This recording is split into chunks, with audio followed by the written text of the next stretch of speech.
Joining me now, Eben Novy-Williams, deputy editor at Sportico. You broke the news, man. What can you tell us about the agreement in place to buy the Portland Trail Blazers?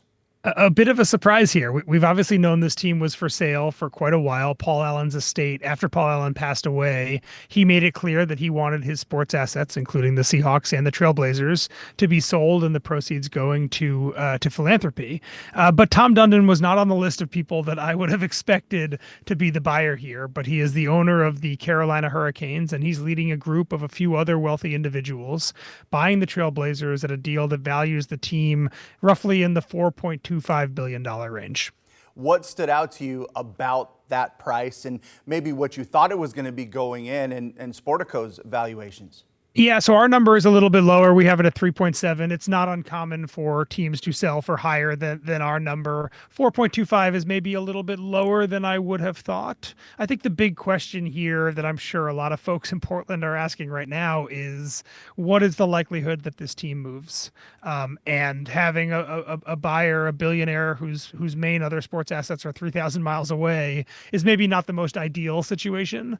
So I think that's the big question is as this group comes in and I'm sure they'll start at the beginning saying all the right things about believing in Portland and wanting to stay, and they have to figure out the arena situation. But I think that's the big question is now that this deal is done, what does it mean for the long-term future of the Trailblazers in Oregon? In terms of the timeline to getting it across the finish line, how soon do you think this is buttoned up? I think this will happen fairly quickly. Just to give you a reference, the Celtics deal was announced 3 or 4 months ago, and NBA owners are voting on that in this week or next week. So I think it's a few months away. That process, there's a lot of background on who the buyers are. The fact that Tom Dundon has already been through that process with the NHL and is obviously a well-known sports owner at this point, I think that speeds things along a little bit. I can't imagine there's going to be any real concern about him or his financing. So I would imagine that this takes a few months, and some point in the middle of the NBA season, this happens, this changes hands, the first payment is made, and then Tom Dundon's group is the new owner of the team.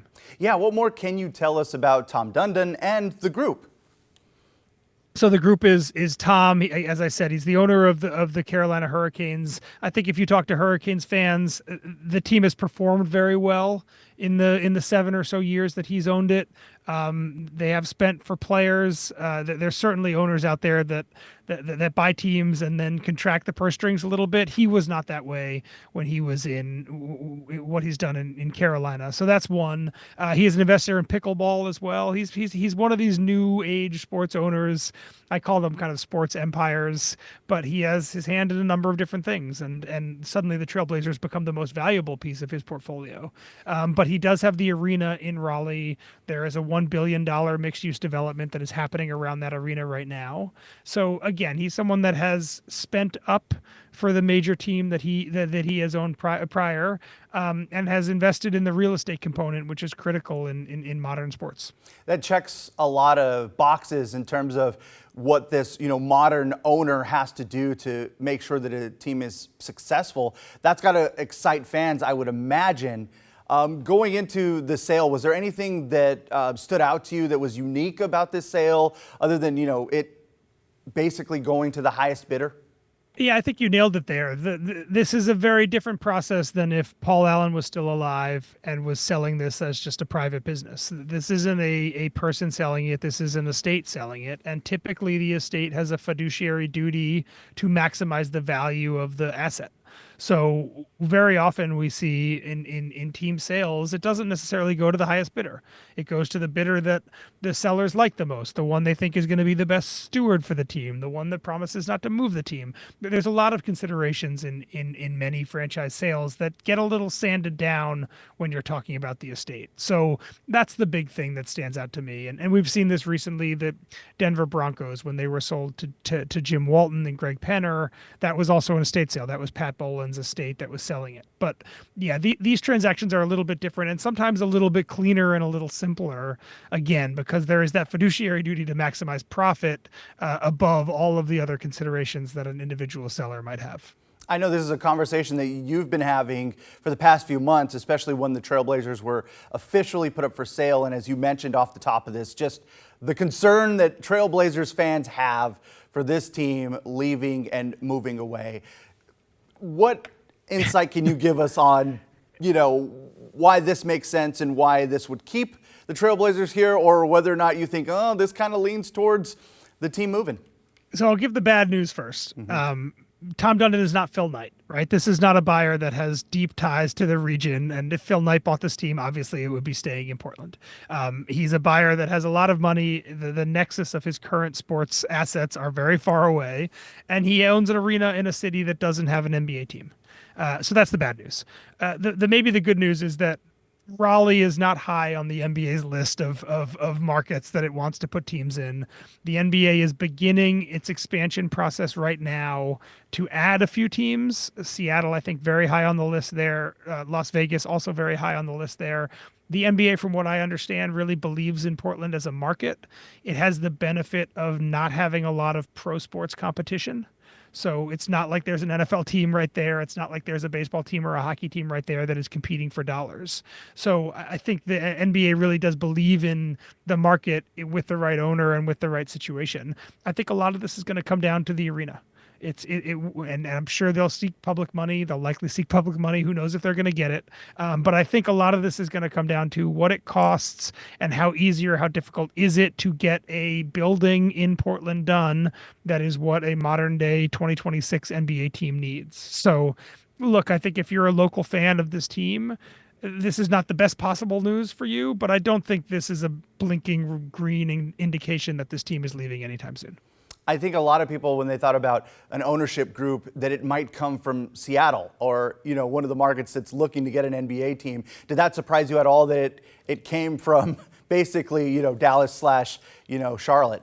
Yeah, it didn't shock me too much. Again, I think the NBA probably thinks about the Trailblazers as a separate process from its expansion. And I do think that Seattle is barring something crazy happening, is basically a shoe-in to get one of those expansion teams. And those teams will sell for more probably than $4.25 billion. So I think the NBA is kind of keeping Vegas and Seattle in its pocket, knowing that there's a big bunch of money there that's going to go to owners and it's going to come from groups. So I'm not necessarily surprised this didn't come from Seattle. I think that there maybe would have been maybe more of those blinking green lights if this was a Seattle ownership group. I think that would maybe said something else.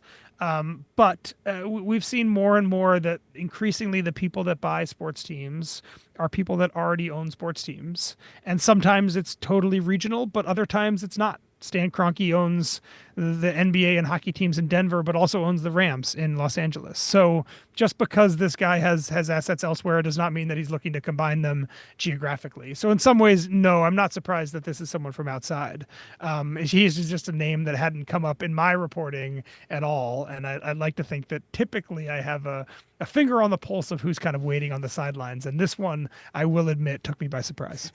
Did the money make sense to you? I mean, it seems like every year the dollars go up, and obviously, the Celtics and then the Lakers being purchased for what they were just way up there. But it's so true. It felt like not that long ago that Joe Lacob and Peter Guber bought the Warriors for like $450 million, and everyone said they were crazy, right? And then flash forward, Steve Ballmer buys the Clippers for $2 billion, and everyone says he's crazy.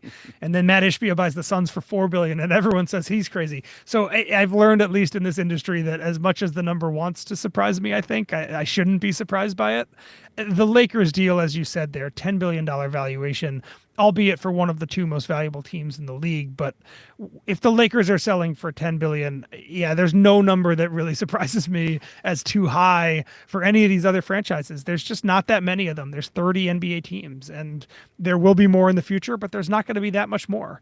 So if Tom Dundon is sitting there and he says, I really want to buy an NBA team, he's not going to have that many shots at it, right? These teams don't sell all that often. And that drives up the price as well. So scarcity value, NBA business is obviously very solid as well.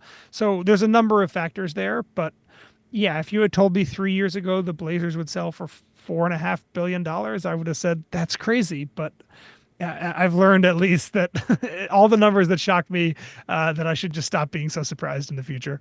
Well, we'll wrap it up there. I appreciate you providing us with so much fantastic insight on this. He is Eben Novy-Williams, Deputy Editor at Sportico. Thank you so much.